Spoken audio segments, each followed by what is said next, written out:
Sir की उपाधि किसने अंग्रेजों को वापस की? सीधा सा प्रश्न पूछा गया। सर यानी नाइट की उपाधि अंग्रेज सरकार को किसने वापस किया था? इसका आंसर हम लोग पढ़ेंगे।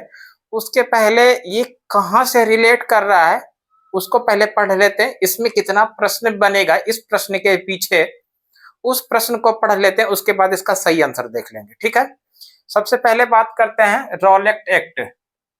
ये रॉलेट एक्ट, यहीं से हम लोग रिलेट करेगा ये प्रश्न। रॉलेट एक्ट, रॉलेट एक्ट कहिए, ये इसी को आप कहिए काला कानून, काला कानून, या इसी को कहिए no appeal, no appeal, no दलील, नो नो दलील, नो दलील और नो वकील का कानून, नो वकील का कानून, नो वकील का कानून।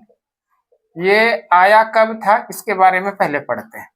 रॉलेट एक्ट एक ही है, इसी का अन्य नाम है काला कानून, इसी का अन्य नाम है नो अपील, नो दलील, नो वकील का कानून। क्यों इसका नाम पड़ा नो अपील, नो दलील, नो वकील का कानून? रॉलेट एक्ट क्या है, काला कानून क्या है? ये एक ऐसा एक्ट था, इस समय ये बात है 1919 का। ये कब का बात है? 1919 का। 1919 में भारत में बहुत सारे क्रांतिकारी संगठन तैयार हो गए थे और इस क्रांतिकारी संगठन में भारत को आजादी दिलाने के लिए बहुत से क्रांतिकारी नेता भी शामिल हो रहे थे। बहुत बड़े संख्या में क्रांतिकारी संगठन से लोग जुड़ रहे थे।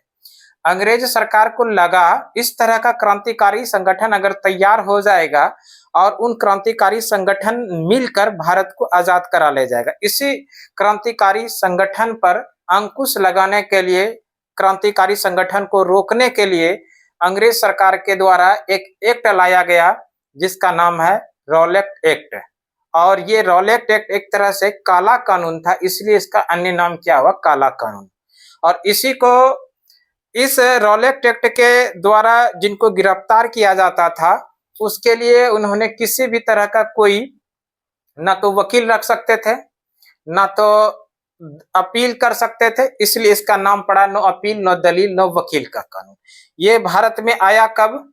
ये आया था 1919 में। याद रखिएगा, भारत में रॉलेट एक्ट कब आया? 1919 में। ठीक है, रॉलेट एक्ट, काला कानून, नो अपील, नो दलील, नो वकील का कानून कब आया भारत में? 1919 में।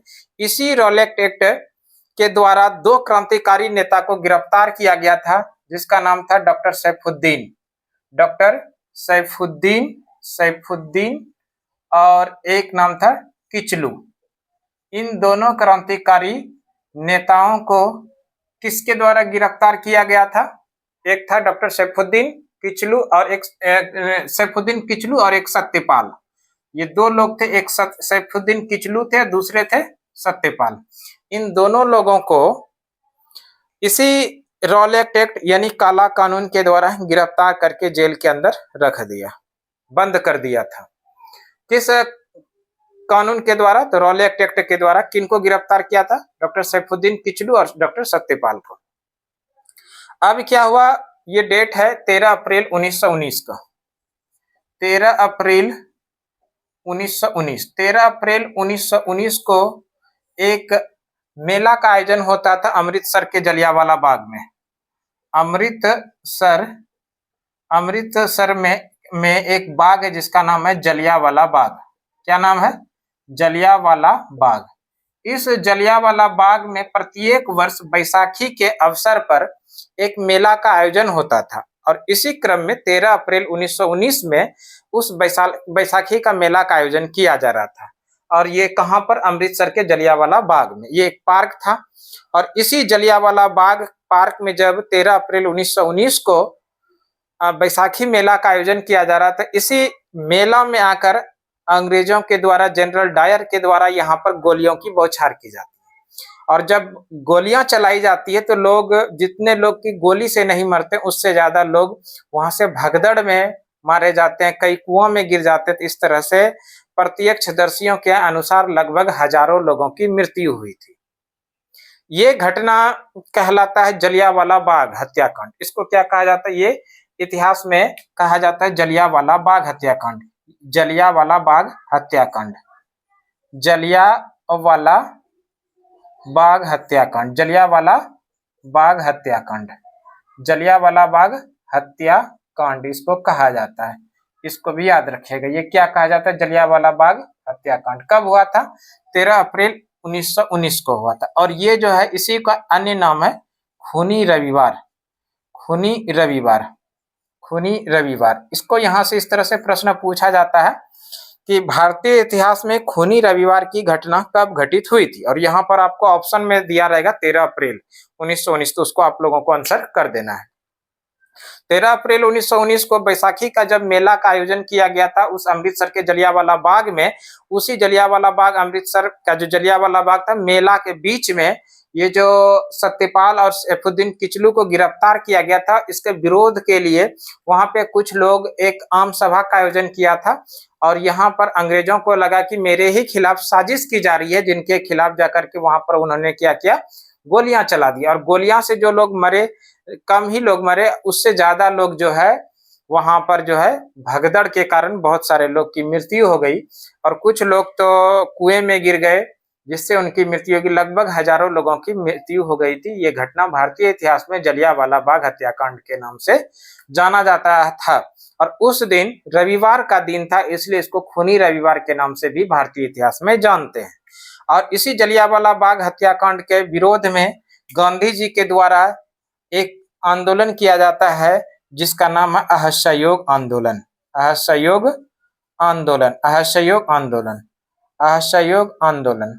और ये जो असहयोग आंदोलन है, गांधी के द्वारा किया गया पहला जन आंदोलन है, गांधी के द्वारा किया गया पहला जन आंदोलन, गांधी के द्वारा किया गया पहला जन आंदोलन, किया गया पहला जन आंदोलन। इसको भी याद रखिएगा, किया गया पहला जन आंदोलन, जन आंदोलन, जन आंदोलन इसको इसलिए कहे, इसमें आंदोलनकारी के साथ साथ में बहुत से सारे आम पब्लिक भी, आम जनता ने भाग लिया था, आम जनों ने भाग लिया था, इसलिए इसको जन आंदोलन भी कहा जाता है।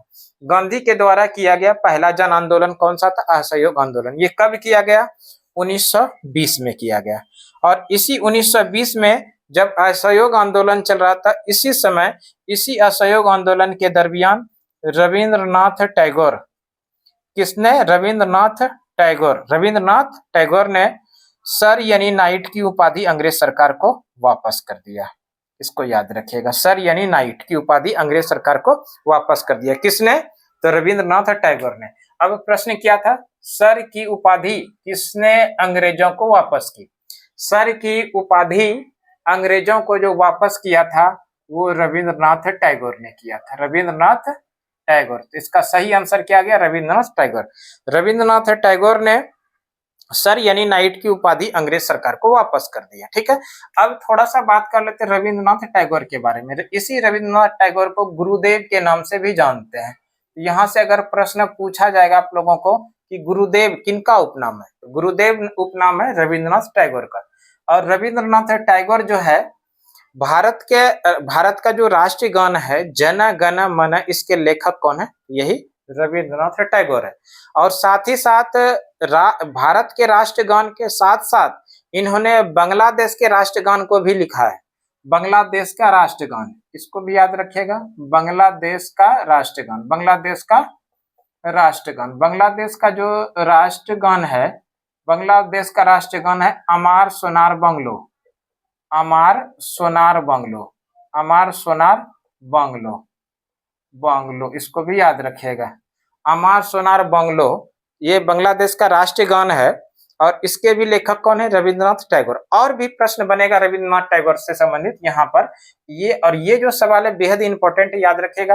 भारत की तरफ से नोबेल पुरस्कार प्राप्त करने वाले पहले भारतीय भी थे और साथ साथ में एशिया के पहले ऐसे नोबेल पुरस्कार, ये याद रखिएगा, नोबेल पुरस्कार, नोबेल पुरस्कार से सम्मानित, नोबेल पुरस्कार से सम्मानित प्रथम भारतीय, प्रथम नोबेल पुरस्कार से सम्मानित प्रथम भारतीय बोलिए या प्रथम एशियाई बोलिए, यानी एशिया में पहले ऐसे व्यक्ति हुए रविंद्रनाथ टैगोर जिनको कि नोबेल पुरस्कार मिला। नोबेल पुरस्कार से सम्मानित प्रथम भारतीय या एशियाई कौन थे? वो थे आर एन टैगोर। कौन थे? R N Tagore. और इनको किस वर्ष मिला? 1913 में मिला। और क्षेत्र जो था किस क्षेत्र में? तो साहित्य के क्षेत्र में, साहित्य के क्षेत्र में। और इनको किस पुस्तक के लिए साहित्य में भी? तो गीतांजलि के लिए, इसको भी याद रखिए, गीतांजलि। गीतांजलि के लिए इनको साहित्य के क्षेत्र में 1913 में रविन्द्रनाथ टैगोर को नोबेल पुरस्कार मिला। और इस तरह से पहले ऐसे भारतीय हुए, पहले ऐसे एशियाई हुए जिनको कि नोबेल पुरस्कार दिया गया है ना। ये नोबेल पुरस्कार जो है, नोबेल पुरस्कार पाने वाले पहले भारतीय हुए रविन्द्रनाथ टैगोर, या पहले एशियाई हुए रविन्द्रनाथ टैगोर। किस वर्ष? तो उनको 1913 में साहित्य के क्षेत्र में गीतांजलि के लिए ये पुरस्कार दिया गया था। ठीक है, ये जितना भी सवाल था वो सवाल रविन्द्रनाथ टैगोर से संबंधित था। और साथ ही साथ ये सर की उपाधि जो उन्होंने वापस किया अंग्रेज सरकार को, असहयोग आंदोलन जब गांधी जी ने शुरू किया इसी दरमियान। ठीक है, ये भी प्रश्न कभी कभी देखने के लिए यहाँ पर मिलता है कि बताइए रविन्द्रनाथ टैगोर ने सर यानी नाइट की उपाधि कब वापस किया अंग्रेजों को, किस समय? तो वहां पर पहला ऑप्शन रहेगा आप लोगों के सामने, जलियांवाला बाग हत्याकांड के बाद। जलियांवाला बाग हत्याकांड के बाद तुरंत वापस नहीं किया था। जलियांवाला बाग हत्याकांड के बाद गांधी जी ने असहयोग आंदोलन शुरू किया, और ये असहयोग आंदोलन उन्होंने 1920 में शुरू किया। और इसी असहयोग आंदोलन को भारत में गांधी के द्वारा शुरू किया गया पहला जन आंदोलन था। इसी जन आंदोलन के दरमियान रविन्द्रनाथ टैगोर ने सर यानी नाइट की उपाधि अंग्रेज सरकार को वापस कर दिया। ठीक है, ये जितना भी प्रश्न इसमें था, इन सभी प्रश्नों से आप लोगों को एग्जाम के अंदर कम से कम 3 से 4 प्रश्न देखने के लिए मिल जाएगा। इसको आप एक बार, 2 बार, 3 बार निश्चित रूप से देख लीजिएगा। और इस तरह का इसमें जितने भी प्रश्न हुए उन सभी प्रश्नों को कभी ना कभी फिर लगातार हम आप लोगों को किसी अन्य वीडियो में इस तरह का क्वेश्चन लेकर आएंगे और रिवीजन भी करा देंगे और आपका तैयारी भी बेहतर करा देंगे। यानी कि 2027 के अंदर जब आप बोर्ड एग्जाम्स में हिस्ट्री के अंदर बैठिएगा तो आपको जितना 50 प्रश्न का जवाब देना होगा ऑब्जेक्टिव में, तो कम से कम ये हमारी गारंटी है कि 70 प्रश्न आप जानते रहेंगे, लेकिन जवाब आपको 50 का ही देना होगा। तो उस समय आप जो बेहतर जानते हैं, जो 100% आप श्योर हैं, उसी प्रश्न का जवाब दीजिएगा। और इसी तरह से आप लोगों को हम सब्जेक्टिव जो प्रश्न पूछा जाएगा उसका भी एक सर्टिफाइड क्वेश्चन जो होगा हम एक नोट्स दे देंगे, जिसके माध्यम से आप अपनी तैयारी को और भी मजबूत करके 90+ स्कोर कर सकते हैं। ठीक है, तो ये एक छोटी सी जानकारी इस वीडियो के अंदर। अगली जानकारी अगले वीडियो में फिर से उपस्थित होंगे, तब तक के लिए धन्यवाद। जय हिंद। एक छोटा सा कमेंट बॉक्स में छोड़ते जाइए। Thank you so much.